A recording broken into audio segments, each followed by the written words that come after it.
Hi, I'm Mo. And I'm Damon. And we're back having the sex talk. The sex talk. I don't want to take it from you. The sex talk. We can say it together. The sex talk. The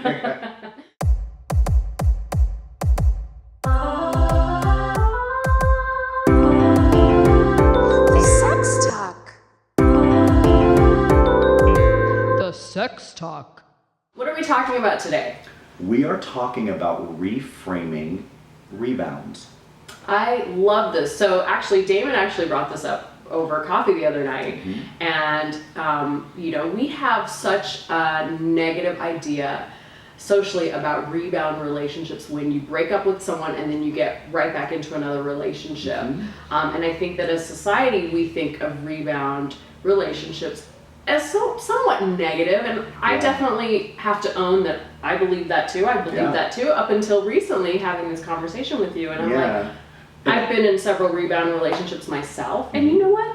I always, and this is the funniest thing about it, I preach that every relationship, we learn from every relationship. I don't ever... Validity. Right. And I don't like this idea that, that relationship was a failure, or that relationship was a failure. And it's hard not to place those labels on relationships when they end. Right.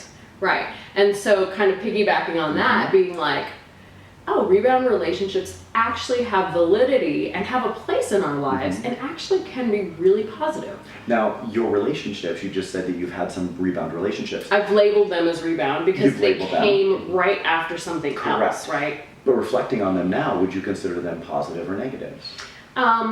Actually, there were two very similar ones. I was in long-term relationships, and then I got into these very emotionally charged short relationships that were really steamy, really passionate, full of fire, and then fizzled out because I realized, oh my God, we are totally not compatible. Like, I had this elevated, heightened oxytocin and expectation, hormonal. And that individual gave you what your prior partner couldn't, and you just capitalized on that, and we're just in for the passion. I totally get it. And that's how I've always labeled rebounds. They're gonna be super passionate and exciting and fiery and just the total opposite of your last relationship. And then the red flags are gonna start popping up. Once the new NRE, new relationship energy, when all you see is the good, amazing, hot sex part of your partner. The hormonal highs, the cocaine high. One of my friends call it limerence, is the term he uses. And actually, one of our fellow sex therapists, educators, and therapists has a book. It's all about the literal chemical factors that affect you when you first get into a relationship with someone. Dr. Helen Fisher did a lot of work around that as well. Correct. Yes. So, and you can literally pinpoint, this is when I'm experiencing these, and this is why I see nothing but positive traits about this new person.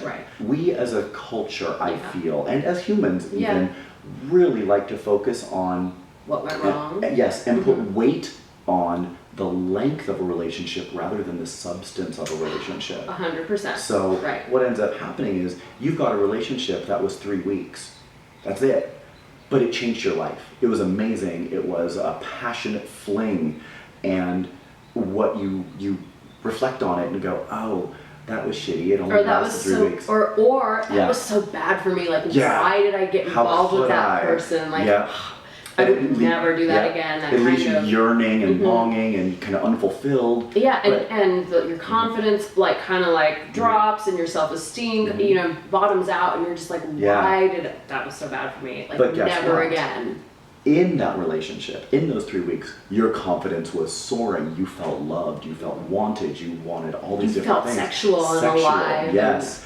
Maybe some of the things you didn't get in your prior relationship. A lot of things you didn't get probably in your prior relationship. So you were probably looking for that specifically, right? Absolutely. This person is exactly what I didn't get. Yes. Right? So the pendulum tends to swing. We go from this extreme all the way over here. It's true. Yeah, there's such a swing. And emotionally, you might not be quite prepared for that. And what I'm trying to do is reframe the rebound. So instead of saying rebound and instantly thinking, short-term negative, you say rebound, maybe short-term, but a positive experience. Taking it for what it's worth and really acknowledging that that person can be really good for you. And that I think that we have this idea that if you get into a relationship right after a long-term relationship, we label it rebound, sort of giving it this like negative cloud over it almost immediately. Yeah. As opposed to, you never know where that relationship's gonna go. It might be short, it might last 30 years. Correct. Like, you just don't know. And I think we do have a tendency to, you know, shame or criticize, stigmatize that Judge. when we go into another relationship right away. And I actually wrote an article about this because I think it's actually really common. Yeah. You know, we've got on one extreme, we've got super monogamy, and then on the other extreme, we've got like, you know, non-monogamy and open relationships. But I think what most people are doing is we're having serial monogamous relationships, right? And even if it's an open relationship, like I've engaged in a poly relationship, but emotionally it was still primary. It was still really long term. So going to a new relationship, a lot of people judge it like, you didn't give yourself enough time. Right.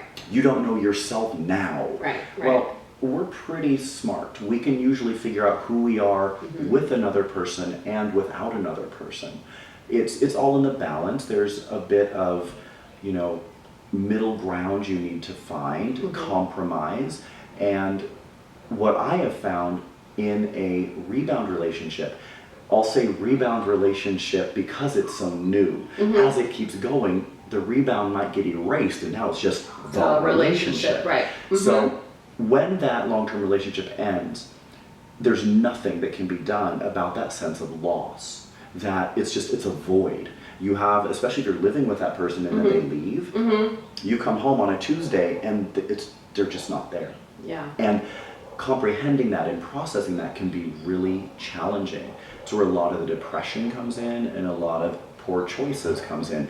Go back to our sex negative sex talk and sex positive sex talk. A lot of those actions come with trying to fill that void.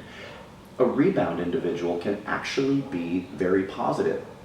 They can provide a vulnerable person with support, validation, a sense of love and worth and value that they might otherwise not be able to navigate as well. Right. And who's to say you can't process your past relationship in the new relationship? Right. A lot of times, just interacting with a new person, you're instantly able to reflect on the differences and how you can handle it better. Right.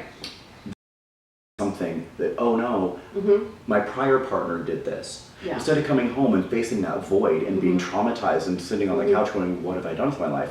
Yes. You know, and life choices. And we're deciding like, oh, maybe I should call my ex. And then Yeah, call right. Instead of like lonely dialing your ex, Right. you can, you know, hey, what's up to the new individual, and even if it's a conversation, individuals, yes, yes, and that's a good point. So that's what I want to also bring up is, if you are engaging in new relationship, this goes back to sex positive and goes back to communication, consent, and capacity.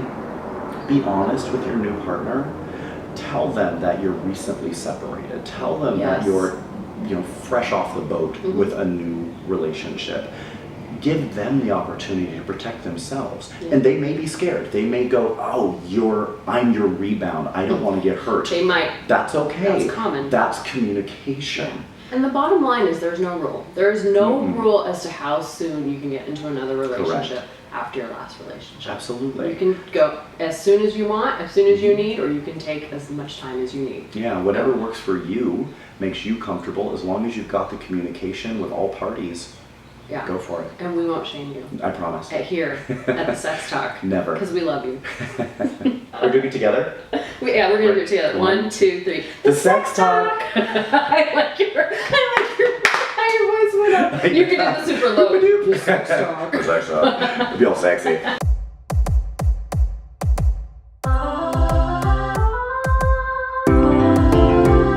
The Sex Talk. The Sex Talk.